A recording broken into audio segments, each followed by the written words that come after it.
राम नाम सत्य जय, राम नाम सत्य जय, राम नाम जब जरूरी से राम नाम असत्य લઈ જાય એ તો સત્ય જ રહેશે, પણ તમે કયા પ્રસંગે છો ત્યાં કયા નામથી બોલો, કયું ઉચ્ચારણ કરવું, કારણ કે ભગવાનના દરેક નામની પાછળ એક ભાવના કે કયા પ્રસંગે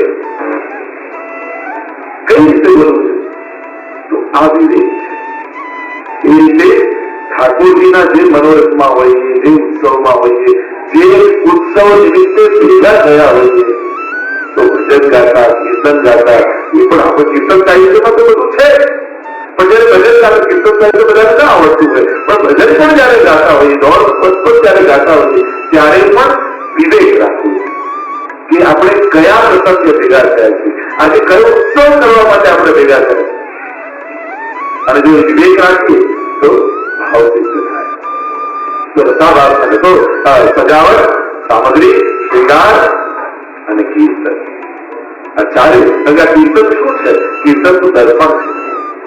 આજે ઠાકોરજીને અંદર કેવો લાગી રહ્યો છું આપણે જેવા દિવસે, ત્યારે કુંજ ગોપાલ જહા યા પછી અદભુત ડોલ બની ડોલમાં કેવો લાગે છે. એ કીર્તન સાંભળે તો કીર્તન દર્પણ જેવું છે. ઠાકોરજી શ્રવણ કરીને એમની શોભા કરતા આનંદ આવે છે. મનોરથ કરવા એટલે મૂળમાં ઠાકોરજીને લાવે કે એ સમયે નંદ મહોત્સવ સમય ઠાકોરજી કેવા આનંદમાં હતા. તો આપણે નંદ મહોત્સવ નો મનોરથ કરી તો પ્રભુજી આવેશમાં, એ આનંદમાં. અને એટલે જ આપણે નોર્મલી દર્શન કરવા ન જતા, તો આ મનોરથ ચાલીનું દર્શન કરવા જવું તો શું એમાં ઠાકોરજી બદલાઈ જાય? રોજના ઠાકોરજી ને મનોરથના ઠાકોરજીમાં કઈ ભેદ થઈ જાય? પણ આપણને એમ થાય કે રોજ તો છે, પણ આજે આ મનોરથ છે તો કેવા? કારણ કે ઠાકોરજી મનોરથ એટલે કે એ મૂળમાં બિરાજતા હોય, અને જયારે કોઈ મૂળમાં હોય ને તો ના આપવાની ઈચ્છા હોય તો આપી દે, ત્યારે મળવા જાવ નક્કી જ કર્યું હોય ત્યારે નથી જ આપવું, પણ એ બહુ મૂળમાં હોય તો તમને કે હમણાં બહુ મૂળમાં જો, હમણાં જઈ માંગો કામ થઈ જશે, અને પેલા નક્કી જ કરવા નથી જ આપવું, પણ મૂળમાં હોય ચાલ જ્યાં સુધી લઈ એમ થાય ને. પ્રભુ મનોરથ સમયે ભગવત આનંદના આવેશમાં બિરાજતા હોય. જે મનોરથ હોય એ મનોરથના રસાવિષ્ટ થઈને પ્રભુ બિરાજતા હોય. તો આપણો અધિકાર તો નથી, પણ છતાંય એ સમય સન્મુખ થઈએ તો અનધિકારે પણ પ્રભુની કૃપા થાય. અને એટલે મનોરથનો આગ્રહ આપણે કરતા હોઈએ. દ્વિતીય શ્લોકમાં, બીજા શ્લોકમાં શ્રી મહાપ્રભુજી ઠાકોરજીના વચનોનું સ્મરણ કરે છે. કારણ કે એ જ મધ્ય રાત્રિએ ઠાકોરજી પ્રગટ થઈ અને બ્રહ્મ સંબંધ મંત્રનો ઉપદેશ શ્રી મહાપ્રભુજી આપે. આ શ્રાવણ ચામદે પક્ષને એકાદશા પાઠ છે, એક સમયના મધુરાષ્ટકનું પ્રાગટ્ય છે. એટલે જયારે એ વચન આપ્યું કે હે શ્રી વલ્લભ, આપ જેની ચિંતા કરી રહ્યા છો, આપ નિશ્ચિત બની જાઓ. આ બ્રહ્મ સંબંધ દ્વારા જે મારા શરણે આવશે એ જીવો છે એનો સ્વીકાર કરીશ, એનો ક્યારે ત્યાગ નહીં કરું. એ વચન જયારે મહાપ્રભુજીને આપ્યું, એ વચન સાંભળી મહાપ્રભુજીએ કહ્યું વચનમ મધુરમ. આપના વચન અતિ મધુર છે. તમને શાસ્ત્રોની મર્યાદા એ છે કે દરેક શાસ્ત્રોમાં આપણે એમ કહ્યું કામ, ક્રોધ, લોભ, મોહ, મત્સર, ઈર્ષા, દ્વેષ આ બધા દુર્ગુણોને છોડીને આવે એનો સ્વીકાર કરો. પાપથી મુક્ત થઈને આવે ત્યારે સ્વીકાર કરો. અને આપ આજે પુષ્ટિનો માર્ગ પ્રગટ કરી રહ્યા છો. આપ પોતે આજ્ઞા કરો છો કે જેવો છે એવો જીવ આપ મારી શરણે. અને પાપથી મુક્ત કરવા આપણે ક્યાં જઈશું? પાપ છોડવું કદાચ આપણા હાથમાં નથી. જન્મ જન્મની એવી આદતો પડેલી છે કે પાપ સહજ થઈ જાય છે. અને આશ્ચર્ય વાતનું છે કે પાપ કરતા માણસને આનંદ આવે છે, મજા આવે, અને પુણ્ય કરતા કંટાળો આવે. પુણ્ય કરતા માણસને કંટાળો. કોઈ પણ પુણ્ય કાર્ય કરાવવા જાઓ, સારું કામ કરાવો, અડધો કલાક ગમે, પછી કંટાળો આવે. માણસને સારું કરવું ગમતું નથી, અને પાપ કરવામાં મજા આવે. વગર પ્રયત્નિત માણસ બોલાય છે. આ સ્વભાવ છે.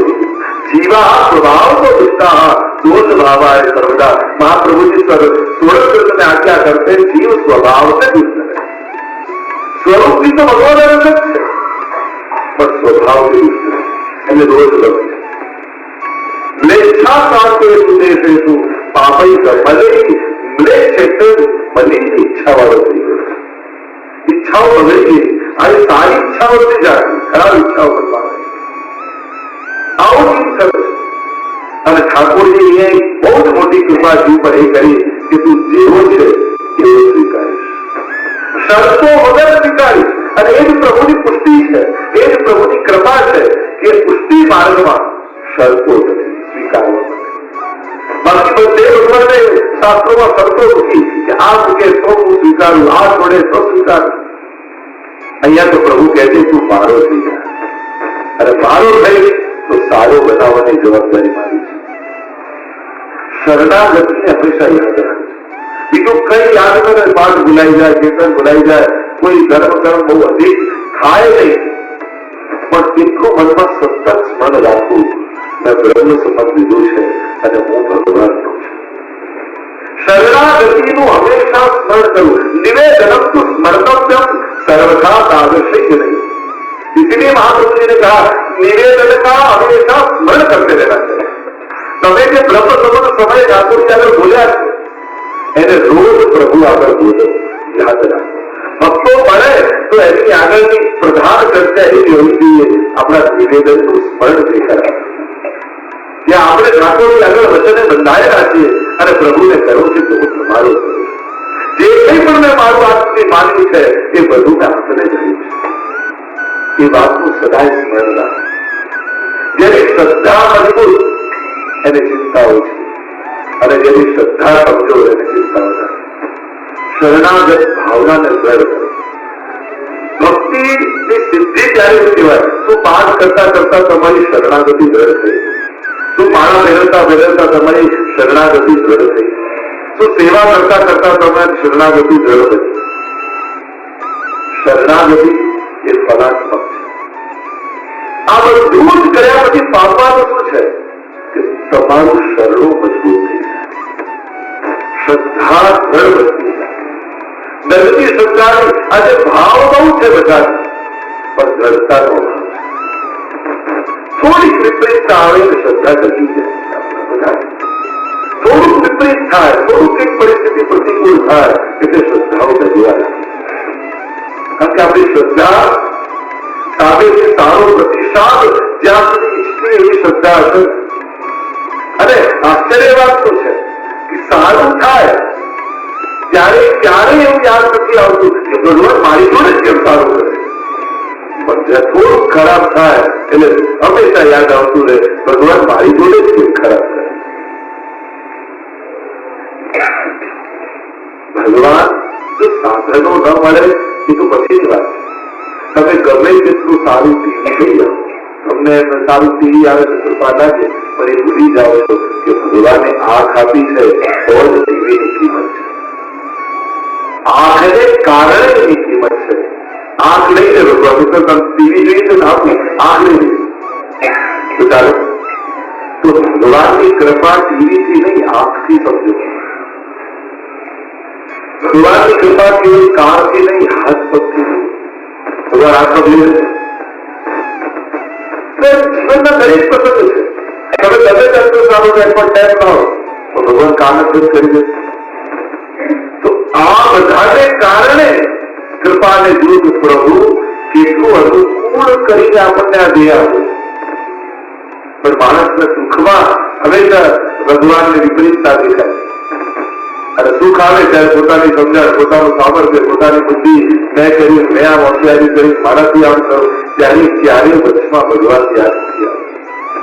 જયારે સારું થાય એટલે માણસ હંમેશા વિચારે તો મૂળ વાત એ શરણાગતિનું સ્મરણ કરતા. હું પ્રભુ રોજ જેના ઘરે ઠાકોરજી બિરાજે છે આ નિયમ તો હોવો જોઈએ કે રોજ હાથમાં તુલસી દળ લઈ અને ગદ્ય મંત્ર કે આ બ્રહ્મ સ્વરનો મંત્ર રોજ વૈષ્ણવે બોલવો. આ રોજનો ભલે તમે થોડો સેવાક્રમ કરતા હો, ખાલી શ્રી ભોગ કરતા હો અને અડધો કલાકનો ક્રમ હોય, પણ અડધો કલાકના ક્રમમાં પણ આટલો ક્રમ તો જરૂરથી કરી દેજો કે તુલસી દળ હાથમાં લઈને બ્રહ્મ સંબંધ મંત્ર ઠાકોરજી આગળ રોજ બોલો. આ નિવેદન બોલીએ છીએ નિવેદન, અને એને જીવીએ એટલે સમર્પણ થઈએ. આપણે જે બોલ્યા એ નિવેદન કર્યું કે આ હું તારો છું એ બોલ્યા આ નિવેદન, અને એના થઈને બતાવો એ સમર્પણ. સમર્પણ મજબૂત થાય તો વચનમ મધુરમ ત્યારે મહાપ્રભુ સ્મરણ કરે છે કે પ્રભુ આપે જે અત્યારે વચન કહ્યા છે કે બ્રહ્મ સંબંધ કરનાર સર્વે કામ તે જીવયો સર્વદોષ નિવૃત્તિ દોષા પંચ વિલાસતા બ્રહ્મ સંબંધ કરવાથી વૈષ્ણવના સર્વદોષોની નિવૃત્તિ થઈ જશે. પ્રભુ આપે તો ઘણો માર્ગ સરળ કરી દીધો. જે જીવ આવશે આપના શરણે સોંપીશું અને આપના શરણે જતા સર્વદોષોથી મુક્ત થશે. અને વાર્તા સાહિત્યનું પ્રમાણ આપે છે. એક એક વાર્તા કાઢીને તમે જુઓ, જેને પણ બ્રહ્મ સંબંધ લીધું છે, જેનો હાથ એક વાર ઠાકોરજીએ પકડ્યો એ જીવને ક્યારે છોડ્યા. જો ભગવાન ઘણી વાર જીવ છોડે છે પણ દોરી કાપતા દૂર કરે, પણ ભગવાને જીવ છોડી પાસે સમય આવશે ત્યારે દોરી પ્રભુ ખેંચે. ગઈકાલે મેં કહ્યું હતું, ભગવાનથી દૂર જાઓ તો માનજો કે દુર્ભાગ્ય આવવાનું છે. ભગવાન પાસે જઈ ન શકો તો માનજો કે દુર્ભાગ્ય આવવાનું છે. એટલે પ્રયત્ન કરીને પણ પ્રભુની સન્મુખતા જીવનમાં જરૂર રાખો. એની નજરમાં રહેવું તો હંમેશા જોવું ને, આપણે એને જયારે જોઈશું ત્યારે જોઈશું એ ઉભારો એ મને જોઈ રહ્યો છે, એની નજર મારી ઉપર પડી રહી છે. અને પ્રભુની નજર જેના પર પડે એના દુર્ભાગ્ય આપ મળે કરી દેતા હોય છે. ભગવાન મને જોઈ રહ્યા છે એવો ભાવ રાખીને પણ એની સન્મુખ જરૂર વચ્ચે આપના વચન છે. અને વચનો પત્ર જોઈએ તો સમગ્ર કૃષ્ણ લીલામાં સાત બોલત સાહિત્ય બોલત બદલું અનેક કીર્તન સાહિત્યમાં જોવા જાઓ તો પ્રભુ હજી નાના ગોદમાં યશોદાજીના છે ત્યારે પણ બોલત ચાલુ બનાવે. કીર્તન સાહિત્યમાં ચોથું મોટું પ્રભુ બોલે. થોડા મોટા થયા અને વચનમ મધુરમ કે જયારે ઇન્દ્રપાલ વનનો પ્રસંગ આવ્યો, ઇન્દ્રનો યજ્ઞ કરવાની વાત કરી અને ત્યારે પ્રભુ નંદ બાબા પાસે બનાવ્યા અને કહેવા લાગ્યા 7 વર્ષ કો સાંભળો બોલત હે પુત્રા. તું બોલે બાબા ઇન્દ્ર કોણ હે?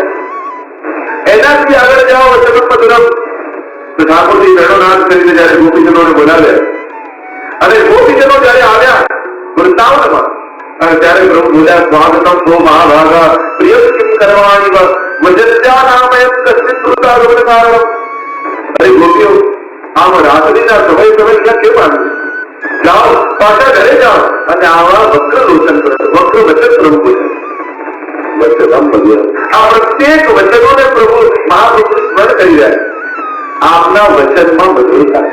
અને એક વાર ગોપીઓ ગોપી ગીતમાં પણ ગઈ. એક વાર સ્વામીજીને ઠાકોરજી વિરાજમાન હતા અને ઠાકોરજીને કહ્યું કે આજે સ્વામીજીની પ્રશંસા કરો અને એવા વખાણ કરું કે સ્વામીજી આજે પ્રસન્ન થઈ જાય અને આજે રાતનો આનંદ વધે. નિકટ આવ્યા અને સ્વામીજી પાસે ઠાકોરજી કહેવા લાગ્યા, અરે સ્વામીજી આપ તો બુખારવી તો પૂર્ણિમાના ચંદ્ર માન્યું છે. અને આટલું સાંભળતા સ્વામીજી રિસાઈને પીઠ દઈ જઈ હતી. ઠાકોરજીને ખબર ન પડી કે થયું શું, કેમ નારાજ થઈ ગયા? પૂછું કે અમારી ઈચ્છાયા કેમ? મેં તો ચંદ્રમા જેવું આપને કહ્યું બુખારવી. ત્યારે સ્વામીજીએ કહ્યું ચંદ્રમામાં તો કાળો ડાઘ છે, હું આવી છું. જાઉં આપણી સાથે નહીં બોલું. અને ઠાકોરજી અનેક વચનો કરી સ્વામીજીને બનાવવા લાગ્યા. માનતા નથી અને સ્વામીજી દૂર જઈ મયુરોને ચણ ખવડાવવા.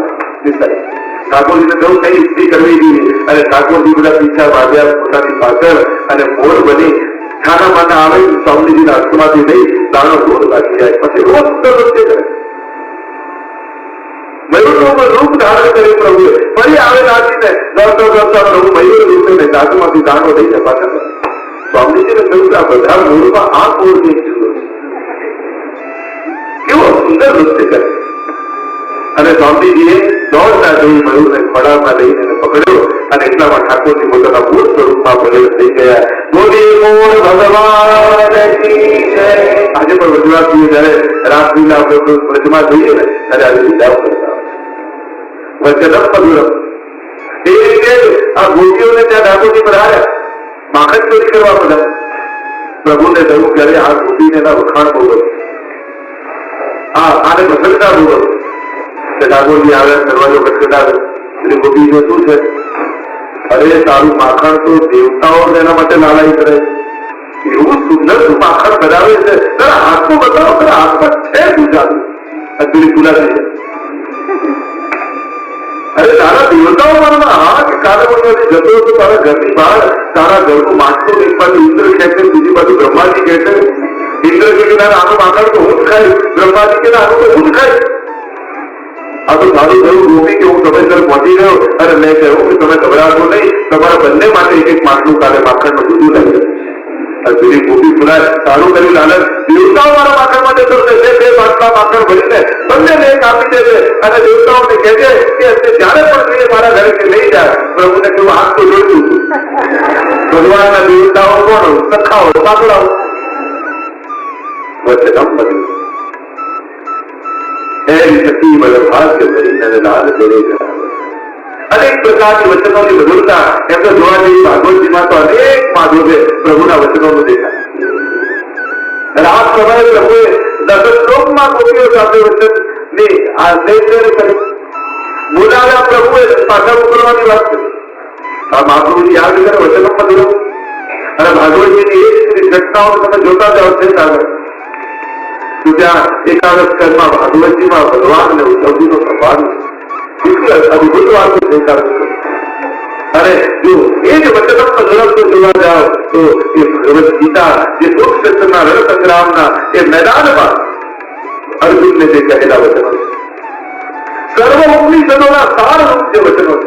સર્વ ઉપનિષદો ગાવો દોષા ગોપાલ વંદન પાર્થો વંત સુધીર્ભોક્તા દુર્ગમ ગીતા અમૃતમ. એ આપણા વચનો મોટા મોટા વિદ્વાનો તેનાથી પ્રવિત થઈ જાય. ગોપીઓ ગોપી ગીતમાં એ મધુરે આ ગયા વધુ વાક્યા અને પુત્ર બન્યું.